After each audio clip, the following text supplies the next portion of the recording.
Let's go ahead and talk about the problem of dealing with life insurance. So if you aren't familiar with life insurance and how it works, it's a little bit like a subscription model. If you have Spotify or Apple Music or anything like that, you pay a small amount to get access to some of the things that they are offering customers. Life insurance and insurance companies do the same thing, but they do it with protection. So a lot of times when something bad might happen in our life, we can't afford to pay for everything up front. If we crash our car, it's a lot of money. If our house burns down, we can't afford to buy a new house, just straight up. And so it's like a subscription in the fact that we are paying these companies, and a lot of people will pay these companies. And if something bad happens to a few of those people that enroll and pay for that subscription cost, the company will help them out and pay for some of those big things, big items. So the question here says, a life insurance company sells a term insurance policy to a 21-year-old male, and that's going to pay out $100,000 if the insured person dies within the next 5 years. All right, so that could go for covering funeral costs. It could go for covering student loans, debt, paying off the house, or things like that. All right, it can be used however. So the probability that a randomly chosen male will die each year can be found in what's called a mortality table. Insurance companies keep all sorts of records about the likelihood of people dying at certain ages, so that way they can adjust how much they might charge you for your subscription, if you will. So the company collects a premium of $250 each year as a payment for that insurance. That's your subscription cost. And what we're going to do in this problem, since we were talking about probability models and modeling all of the different outcomes and how they work together, is we're going to let this variable x represent the amount of money that the company earns. So we're thinking from their perspective here. All right. So the company makes $250 every single year up front. January 1st, $250, and that goes for the rest of the year. Okay, so we're thinking that they're paying up front. That company will earn $250 if the person does not die, but if the insured individual dies, then the company is going to pay out that sum of money, $100,000 in this case. So with the table, we have all these different possibilities for their age. 21 years for the first year of their insurance, 22, 23 years, 24, and then ending in 25. Those represent the 5 different years of their contract in their life insurance contract. So you can see at those different ages, they have slightly different probabilities. So you start off with a 0.183% chance. So as a decimal, that would be 0.00183. It kind of goes up a little bit. You have 0.186% chance of dying at the age of 22. It increases at 23, 24, and then at age 25, it says that there's a 0.193, almost a 1/5% chance of dying in that year. All right, so young people at a pretty minimal risk of dying. Usually if you have life insurance later on in life, the risks are much higher than that. So the last box in that table is asking us what are the odds of someone who enters this policy that they will live to be 26 years of age or more, okay, that they do not die in those first 5 years of their contract. And so in order to find that percentage, that missing probability, which is part A for the problem, we have to add up the 5 decimal percents that we have been given. And since we know every table in every situation should add up to be 100% or 1, all we have to do is subtract the answer from the first 5 from 1. Okay? Adding those 5 up, you get 0.00942. All right, which is almost a percent. It's a little bit less than 1%. And so we take 100% minus that amount, and we're left with 0.99058, or 99% and a little extra. That is our chance of living to be 26 or older, which is good for people. And it's also good for the company because they aren't paying out that money and they are earning money from those subscriptions. So part B asks us, why do the probabilities increase as their age increases? No set answer here, but as you're getting closer to the end of your life, you're more at risk for potentially dying from other factors. Maybe it could be from injury or from illness or just from age. So the probability that you die increases as you live longer. There is no one who has lived forever, and so the odds will keep climbing and climbing until you die. Happy thought, right? So part C, asked us to construct the probability distribution for this random variable, which we called x, meaning the amount of money that the company would be making. And if you look in the left-hand side of the table, we have the probability that they would die in that first year at the age of 21. Okay? So you can imagine the person pays their $250 up front, and then sometime during that year, they unfortunately would pass away. And the company, over here, the insurance company, has to pay that family the $100,000. So they have earned $250, but they are paying out the $100,000, the big chunk. And so net-wise, they are losing $99,750, and that's what goes into that box. The company is not earning money, they're actually losing, so it's a negative amount. Something similar will happen if they make it into the second year of their contract, which is the second box there. They have a slightly higher odds of dying. Okay, they would have had paid the $250 for the first year and the $250 for the second year. And then after that, somewhere in that second year, they pass away, and the company has earned $500 from them, but they pay out the $100,000. And so what we need to do is subtract those two amounts, and that leaves us with the loss for the company of $99,500. As we keep on going, you can kind of see that every single year they will pay another subscription for that year of insurance, and so the amount that the company loses goes down by $250. So in the third year, it would be $99,250. In the fourth year of the contract, it is $99,000 on the money. And then for that fifth year, the person pays their subscription, and if they died in that fifth year, the company would only have to pay out a net of $98,750. Okay, and that is because they've earned the subscription from them. They've been paid by this individual for 5 years up to that point. So you can see that seems like a pretty bad deal for the company. They're losing money in the first year, they're losing money, they're losing money, they're losing money in all 5 of those years. But you have to look at the probabilities. That has a less than a 1% chance of happening, okay, which is when we added those 5 up above, that was less than 1% chance. The biggest or the most likely outcome is actually ending up in that last box, okay? 99% of the time, people are going to survive through all 5 years of their contract, and as a result of that, the company, which we were thinking about, has earned $250 every single year. And if you take 5 years times $250, the company would be earning from all of those people $1,250. But is that enough to balance out the big losses that could potentially come? And so that is kind of leading into the next idea that we'll talk about, which is expected value. What should the company expect to make maybe from each person? All right, they might lose a lot of money, but losing a lot of money for those first 5 years is not very likely. They could gain a moderate amount of money, you know, the $1,250, but that is very likely that will happen for people. And so what are the trade-offs for both of those? That expected value, which I just talked about, and we're going to write here on the next page, can be found by multiplying each of the possible values, like payments or things like that, times their individual probabilities, and then adding up the answers to all of those little chunks of math. All right, so you would be summing them. This is also known as the mean, or probably more accurately, it's the weighted average. You actually see weighted averages a lot in school. So sometimes you will have weighted tests or weighted finals where they hold a more gravity towards your grade.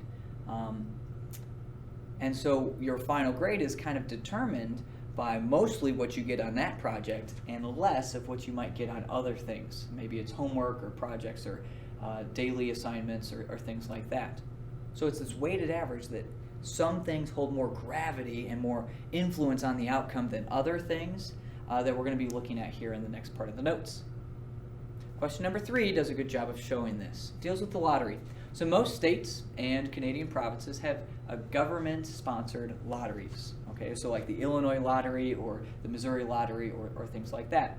So here's a simple lottery wager that is out there from the Tri-State Pick 3 game, and this is New Hampshire, Maine, and Vermont. Those are the 3 states that go into this.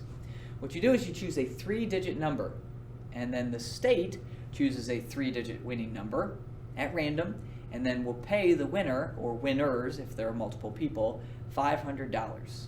Okay?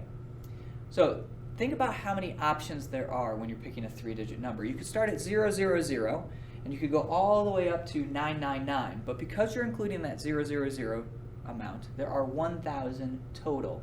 And so every single possible outcome that you could choose would have a 1/1000th chance of winning. And so what we want to see here is the pattern to all of the different possibilities of winning or losing. And so we're going to set X, this variable that we're looking at, equal to the amount that the ticket would pay us. So we could win and be paid the $500, or we could lose and be paid nothing, 0. We've lost our money. And so we have this distribution off to the right-hand side. It says that our payoff will be $0 99.9% of the time. All right? Because 999 of the numbers that are possible are losing numbers. They're not correct. The state only picks one number, and that's actually where the payoff happens. So $500, that payout, only comes from one of the 1,000. So that's a probability of 0.001 or 0.1%. So what is the average payout from many tickets? What should we expect to happen? If we're going to find the expected value of our tickets, we need to take the probability times the amount of money that we would expect to make. So for the first option, we have a 99.9%, 0.999, times the amount of money we would earn, $0. All right? Then we're going to have to go ahead and add that to all the other possibilities. If there were more options for payouts, we would have multiple of these problems. But since we just have two, the second option is our probability of 0.1%, 0.001, times $500. So we have 99.9% of the time we're going to earn nothing, and 0.1% of the time we might earn $500. And we have to add those things up. It is more likely to earn nothing than it is to earn $500. And so the weighted average takes those odds into account. If you type that into your calculator, you'll get 0 from the first chunk plus 0.5. And 0 plus 0.5 is 0.5, or in money, that's 50 cents. That's your expected payout. And so this kind of gets into an interesting idea of pricing. If the company for the Tri-State Lottery is pricing their tickets at 25 cents, and you are expected out of a large number of tickets to earn 50 cents per ticket, you should be buying those suckers up because you would be making money. The expected payout is higher than what you put in as initial cost. If a ticket were $1, okay, the expected payout is still 50 cents, but you paid $1 for all those tickets, you would expect to be losing 50 cents for each of those tickets. You would lose money. It's not a good bet at that point. If a ticket to enter and guess a number is $25, you're really getting scammed, okay? Because you would expect to lose about $24.50 on average per ticket. That's a terrible return on your investment. You're losing most of your money. Even if you bought everything, all the tickets all at once, you would lose so much. And so you can kind of make this decision based on what you would expect, based on the weighted average and the outcomes with their probabilities. What about question 4? What's the expected value of that insurance question that we just did on the prior page? If we're going to go ahead and look at the amount of money that the company is making times the probability that that money has of being either lost or made, that forms the weighted average, the weighted mean, okay, the expected value. And looking back at the table, if you flip back, we had a 0.00183% chance of dying in that first year, and for a company that would be paying out $99,750.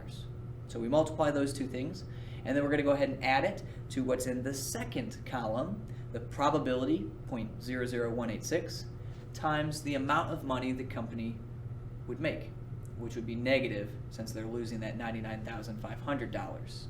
Okay? Not as much because they've had more years for their subscription fee.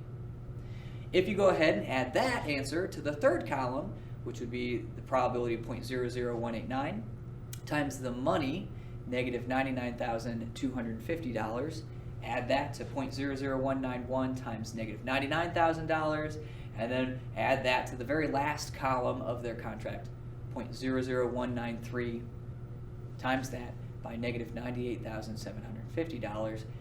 Those are all the losing values. But it's not 100% yet because we have that last column of them surviving through their 5-year term. And so we have to add the last part, this last chunk of 0.99058, 99% chance, times what the company would earn, which would be the $1,250. This is the chunk that has the most gravity. It's happening the most often, and it actually has positive value. The other values, even though they're extremely negative, don't have as much control over the answer. And if you type all of that into your calculator, okay, just multiplying those two numbers, plus multiplying those two numbers, plus multiplying, you will get, in the end, 303.3525, which in money is $303.35. So that's how much the insurance company should expect to make from each person who is subscribing to their insurance, each one of their customers. So companies can do a lot with this. If they aren't getting as many people, but their expected payout is very high, maybe they can reduce the expected payout and get more people. Okay, and so that would mean that they would earn more money collectively overall. What else they could look at is their margins, like if it gets too close to zero, they are expecting to not make as much per person. Now, if that value is negative, if we added up all those multiplying bits and we got a negative number, what does that say about the insurance company? They probably will not be in business for very long because they should expect to lose money per person. So that would mean they're insuring very, very risky people, or the amount of money that they're paying out outweighs what they would be earning from their insurance terms. And so they can make decisions based on what this expected value is. Kind of interesting. Question 5 is just similar problems with expected values. So can we find the expected value for these different situations? When you roll just one dice, okay, what values can you get? Are they all equally likely? What's the expected value of one dice roll? Well, we can roll a 1, or a 2, or a 3, a 4, a 5, or a 6. Those are the only possible outcomes. And then we have to multiply them by their probabilities, which would be 1/6. 2 will happen 1/6 of the time. 3 will happen on just 1 out of the 6 faces. And actually that's what the probability is for all of these numbers, 1/6. If you had a different dice, like a 4-sided dice or an 8-sided dice, these numbers would change to represent how many faces there are. If I put all this in my calculator, I'm going to get 3.5. Now, if you think about what you can and can't roll on a dice, you can roll a 3, or you can roll a 4. You can't roll in between them. You can't roll a 3.5. But that's what we would expect to get if we averaged out all of the rolls. And that kind of happens because all of the probabilities are the same. If you average those numbers, guess what you get? You get 3.5. So the regular average and the expected value, the weighted average, turn out to be the same. So you can expect to roll a 3.5 on average with one toss.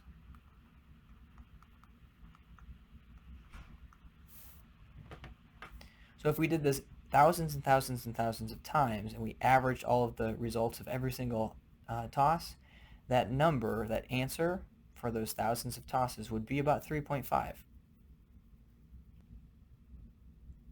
While you're here, just go ahead and cross off B and C. Those problems don't really pertain to the expected value.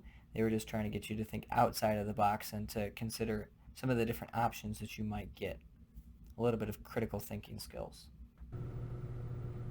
An older idea that we've learned that ties in with probability models is called the law of large numbers. And that was one of those misconceptions that people tend to get mixed up that we talked about in the last chapter.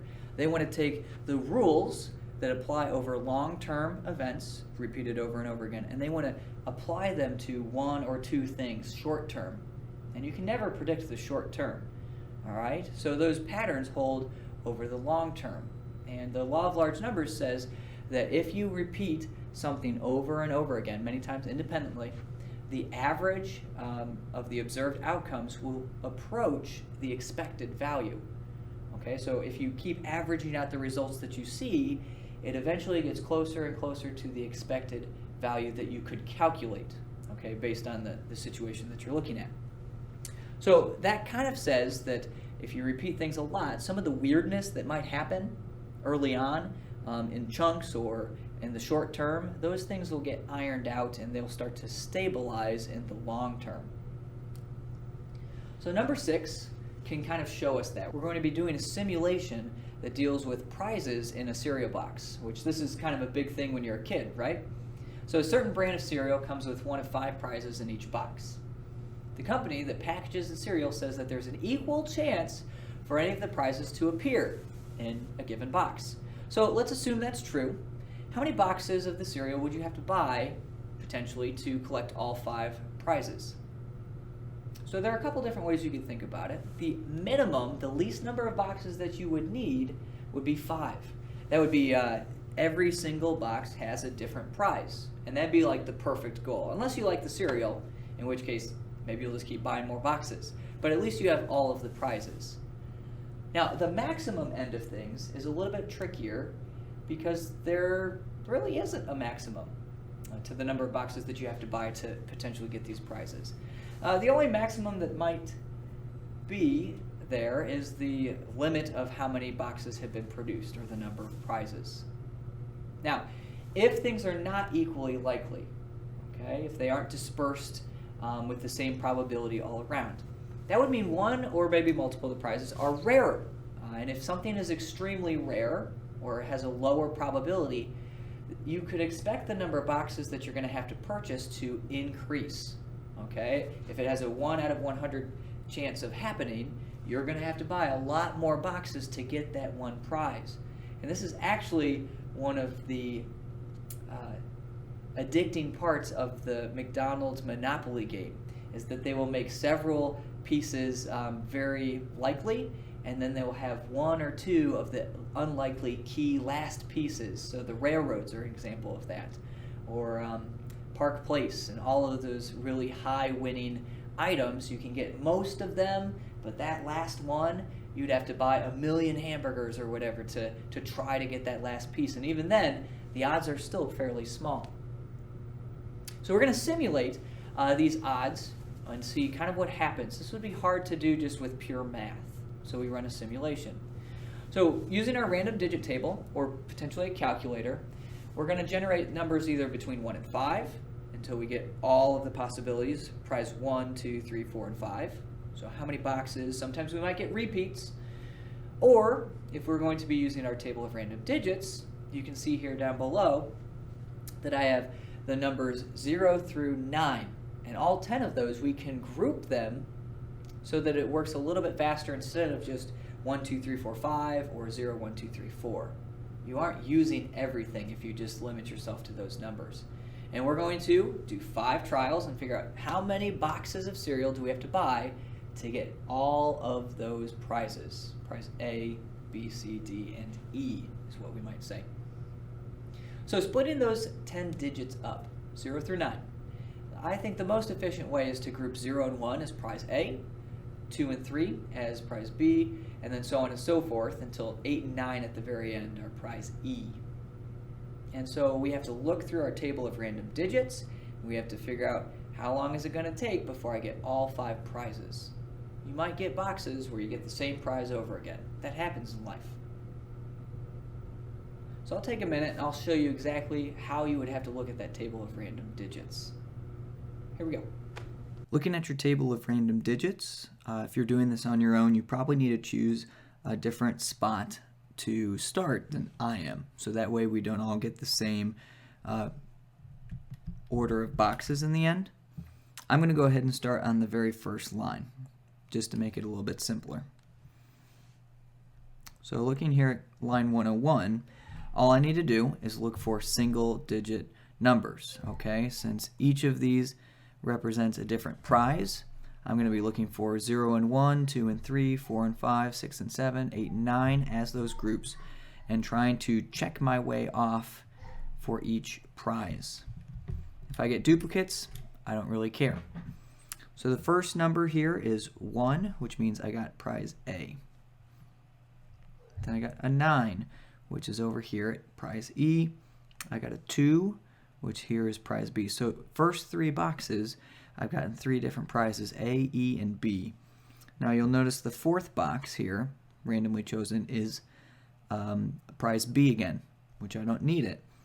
The 5th box as well is prize B. So 3 boxes in a row, I would have gotten the same prize. If I keep going, I've already gotten that. 5 is right here. That's the 4th prize. And then I need to be looking for a 6 or a 7. So I'm going to keep going.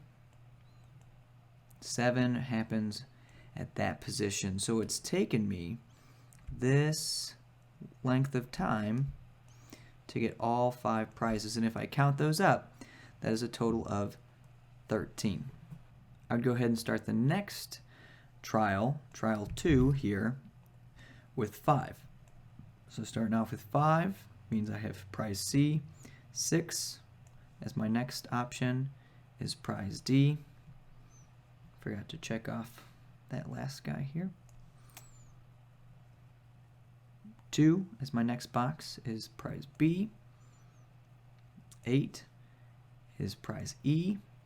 7 is a duplicate prize. I don't need that one. Number 1 is the last prize I needed, which was prize A. So it only took me, if I look at the total number of boxes here, 1, 2, 3, 4, 5, 6. That second trial was super efficient. Then I would go back and I would start my third trial here at the next number, 3, 9, 6, 4, 0.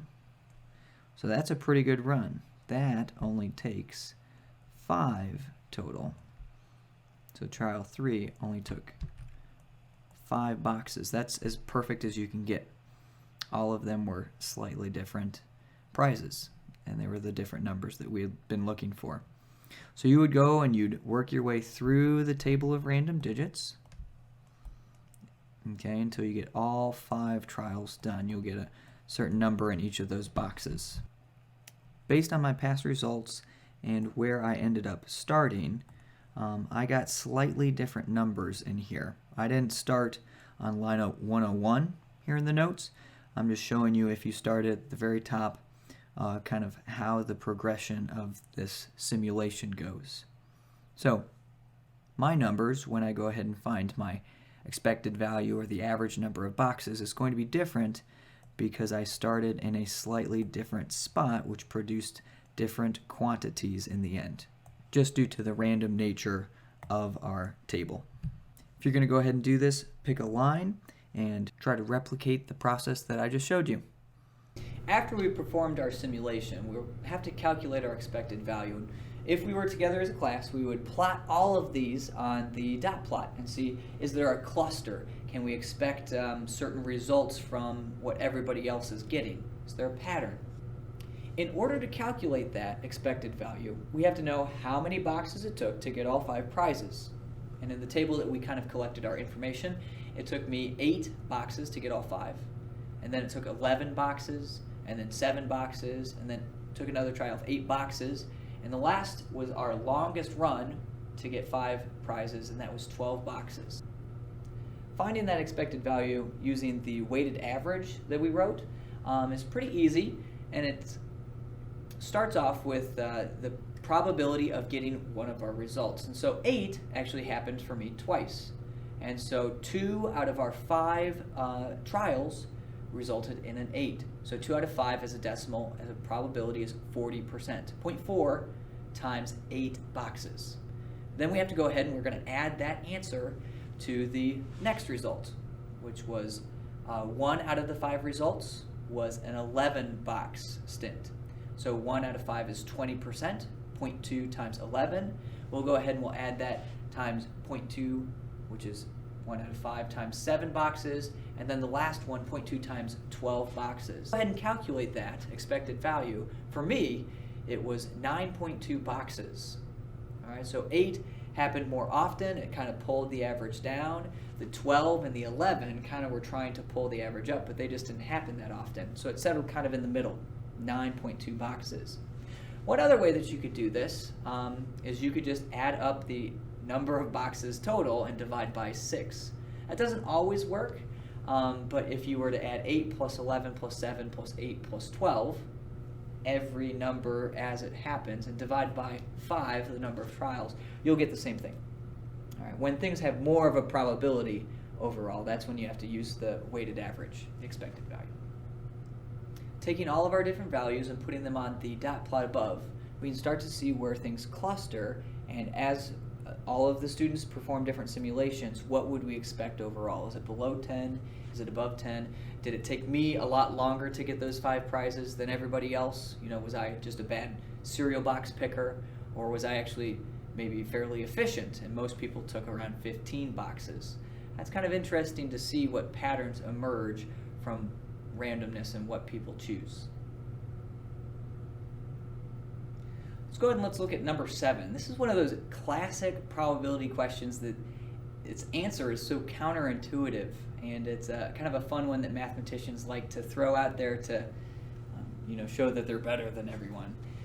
So it deals with birthdays and the odds of you having a matching birthday with someone, being birthday buds.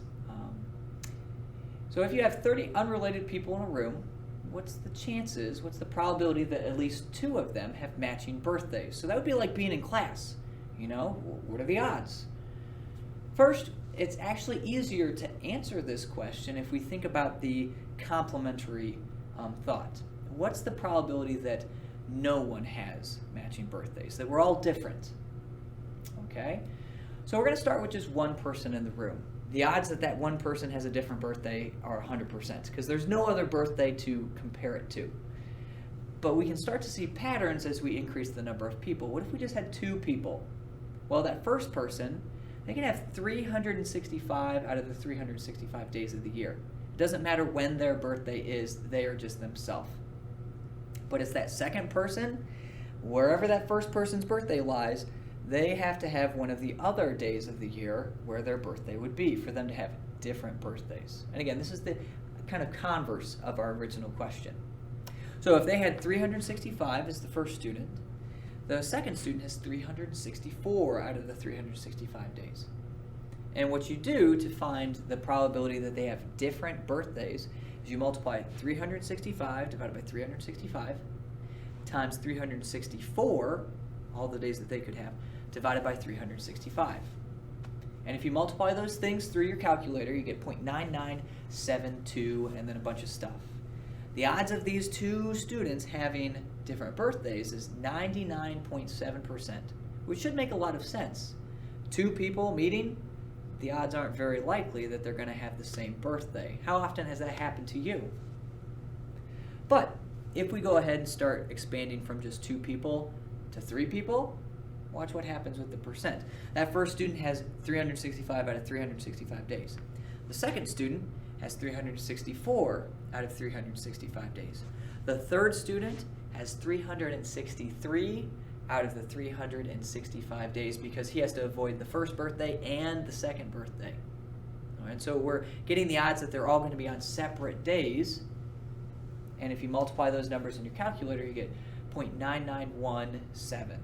So 99.1, almost 99.2% chance that 3 people have different birthdays. So the odds went from being almost 100%, 99.7%, to 99%, so almost a whole percentage off just with 3 people. And you can see that as we keep growing the number of people, that the odds that they all have different birthdays is going to keep decreasing. Now, how does that go back to answering the original question? Well, the chance that they all would have a matching birthday, the chance that someone in that group has the same birthday as someone else, is just 1 minus the probabilities that we calculated. So 1 minus that 99% chance, 99.7% chance. So for 2 people having the same birthday, it would be 0.00273. Those are the odds, about 0.25% that they would have a matching birthday. Not very good odds. Okay, if we went and looked at those 3 people, We would just have to take 1 minus that answer, which leaves you with 0.0082%, which is a little less than 1% chance that they would have the same birthday. So we're going to take that pattern and that idea for 30 people. So 365, 364, 363, 362, all the way down until we have 20 of those individual people. And when we multiply all of those up, we have to subtract that answer from 1. So I'll show all the work here.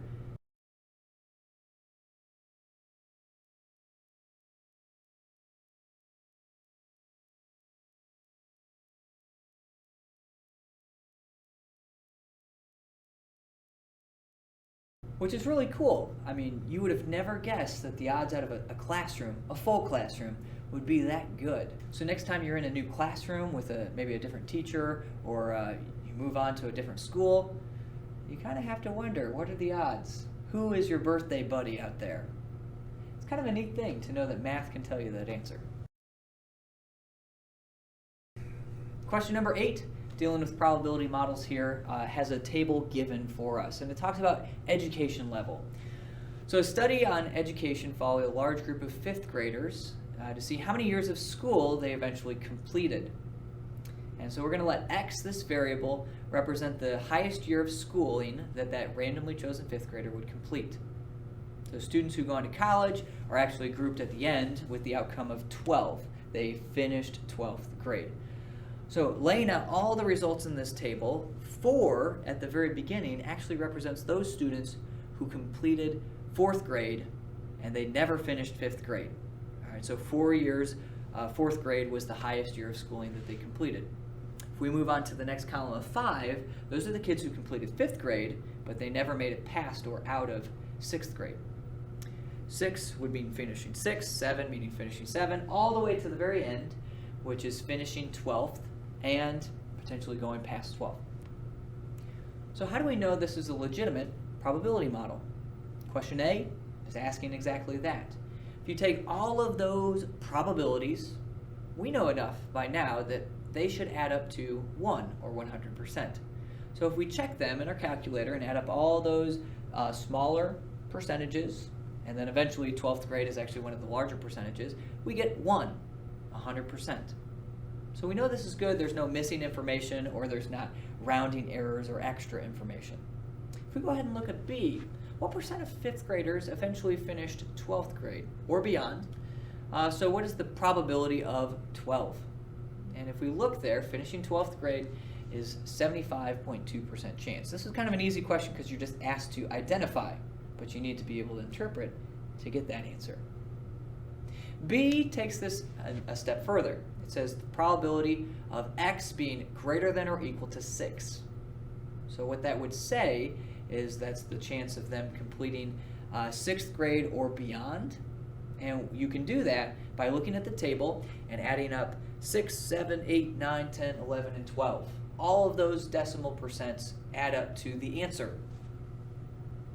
There's an easier way though. If you go ahead and you just subtract the complement. If you remember, the complement is what would be left over. So if we subtract the 4 and the 5 percentages, those probabilities, so 1 minus 0.010 and then subtracting 0.007, that's going to give you the same answer, which is 98.3%, 0.983. So the odds are pretty good that a 5th grader is going to complete 6th grade or beyond. Okay, 98% of students do that. We go ahead and look at D. D is slightly different. You might think it's the same question, but the inequality sign, the little alligator guy, doesn't have an equal to under it. It's just greater than 6. So it says find the probability that X, the number of years that this 5th grade student would complete, is greater than 6. What we can do to make our lives easier is take our answer from the prior question and just subtract off the amount that goes with 6. 0.983 minus 0.007 is 97.6%. And that's the chance that a 5th grader would complete a grade past 6th grade. Or you could say 7th grade and beyond. Both of those things are the same idea. E. What values of X make up the event the student completed at least 1 year of high school? So at least 1 year of high school would say, hey, what's the probability that they made it through 9, 10, 11, and 12? You could add those up. One way to say this as well would be that you would be greater than finishing 8th grade. Okay? You have to finish 9th or 10th or 11th or 12th, all 4 of those years. Adding up those 4 percentages lead you to the answer of 93.1%, 0.931. F, the very last question involving this probability model, all these answers compared together as a group, says find the expected value of X. Find the weighted average of the number of years that we would expect these 5th graders to complete. And then explain what that result means. So what we have to do is we have to take the number of years and multiply it by its probability, and we got to add those up for all the numbers in the table. So we're going to start off with 4. 4 times its probability of 0.01. We're going to add that to 5. 5 times its probability of 0.007. Plus 6 times the probability of 0.007. Plus 7 times the probability of 0.013. Plus 8 times the probability of 0.032. Plus 9 times the probability of 0.068. Plus 10 times the probability of 0.07. Plus 11 times the probability of 0.041. Plus that last probability at the end of the table, 12 times 0.752. Okay, it doesn't matter which order you multiply those things. Multiplying can happen in either order. So sometimes you take the value times its probability, sometimes you take the probability times its value. If you put all of that in your calculator, which is a lot of typing, I know, and you press enter, you're going to get the answer of 11.251. And what does that mean? Well, back in the context of the problem, that's the average number of years we would expect a 5th grade student to have completed. So they will complete 11th grade, but we shouldn't, on average, expect these students to complete 12th grade, which that's kind of unfortunate that we aren't expecting them to get through high school, at least. Even though we have such a big chunk who finishes 12th grade, 75%, it's not big enough to get that expected value up. If you have people drop out along the way, that's pulling the expected average down. Now, if we had included years past high school, maybe we could pull the expected average towards those numbers. If you're a doctorate and you're in school for like 8 extra years, you know that those quantities, even though it might be a small percentage, might balance out the people who fail or drop out early. Overall, you really need to understand how to do expected values. It's a very important idea. It's the weighted average for an event or for a group of events. And it's not hard to do. You just need to be able to explain what it means and do some simple multiplying and adding in the end. Our last idea dealing with distributions, very similar to early on in the notes when we talked about a probability distribution. What are the odds of certain events happening? Taller bars more likely, shorter bars less likely. But this distribution is called a sampling distribution, which tells us what value the statistic takes when you repeat samples from a population. So this population is unchanging, but we're sampling different groups of people or different groups of individuals from that population. And it tells how often we're likely to get those answers, those values. So it's very similar to a probability distribution, except that it deals with the group that is maybe not mathematically solid. Like a dice has outcomes and it will always have those outcomes. But a population of people, you might expect the average of something to maybe change through time. And so it's a little bit more fluid than a dice or a coin. Those things are set in stone. So sampling distributions just represent the probability, very similar to how a probability distribution represents the outcomes for something concrete. Down below we have that picture of the probability distribution for 2 dice. That's what the game of craps is built on, and that is what is set in stone. I'm comparing it to the graph that we've talked about in the first semester, which is a bell curve, a normal curve. And you're going to have to recall some vocab that goes with those. Okay? The bell curve at that normal curve is essentially the same thing as that histogram right next to it. okay, except that it's a smooth curve and it deals with hopefully a large population of people. And right in the middle, where the center of that hump is, the very tippy top, that value, that x value, is the average. The average for a normal curve is right in the center. Okay, usually we represent the average, the mean, as x bar, or for a whole population, that would be mu. To go outwards, down towards the bottom of the bell curve and up towards the top, you have to take 3 standard deviations. Standard deviation tells the spacing. So the bigger an s value, standard deviation, the more spread out that curve will be, versus small s values are more compact. But it's always 3, roughly, to get to the end. Now, if you aren't using s for standard deviation, which would be what samples give you, an s approximation, we typically end up using sigma, which is the Greek letter for s, and that stands for the standard deviation of the population. A couple other things that you need to remember for bell curves, for normal curves, is the percentages that go within those standard deviations. Between the middle two, okay, that chunk where the biggest part of the hump is 68% of the entire curve. 95% is within 2 standard deviations, and then 99.7, pretty much the whole curve is within those 3 standard deviations. There's very little outside of those, that third tick mark, either direction. And we're going to use this for situations that are not concrete, which is like question 9, where we're talking about voting, okay, and sampling. It says, one way of checking the effect of undercoverage or non-response and other sources of error in a sample survey is to compare the sample with known facts about the population. Okay, maybe what they found during the census is what we're finding now while we're collecting information comparative to what we know to be true. So about 11% of American adults are black, with a standard deviation of 0.8%. So less than a percent, 0.008 as a decimal. The proportion, which we would say is p hat, that's a really good guess if you remember. The proportion of blacks in a simple random sample of 1,500 adults should therefore be close to 0.11. It should be close to what we know.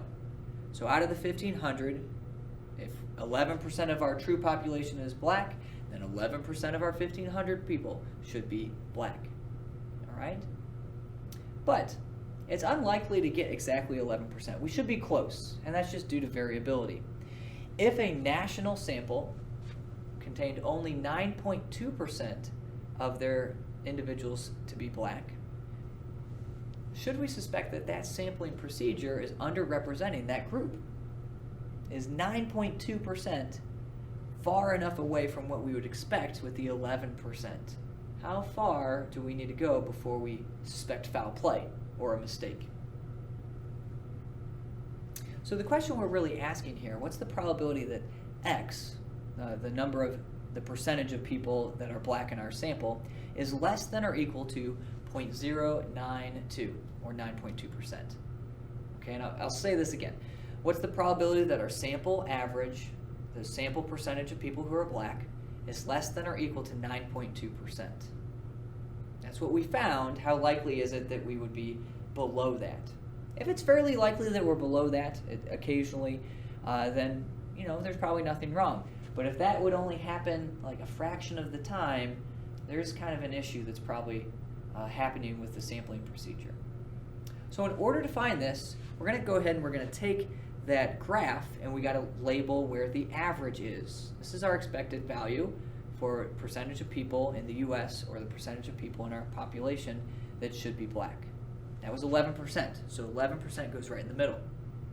To go outwards, our 3 tick marks, we just have to add and subtract the standard deviation, so 0.008 as a decimal. If you go ahead and add 0.11 plus the standard deviation, and if you add it again and add it again, you get the values of 11.8%, 12.6%, and 13.4%. If we subtract to go lower on the z-score table, that is going to be 10.2%, 9.4%, and then 8.6%. So 99.7% of the time you should be between 8.6% and 13.4%. That's a pretty big range. 11's kind of right in the center of that. That's what we would expect. So how likely is it that we're less than 9.2%? Well, in order to find this, we have to calculate the z-score, the position on that x-axis. And so putting that 9.2% in for x, we need to subtract x bar. If you remember the formula for z-scores, it was x minus x bar all over s.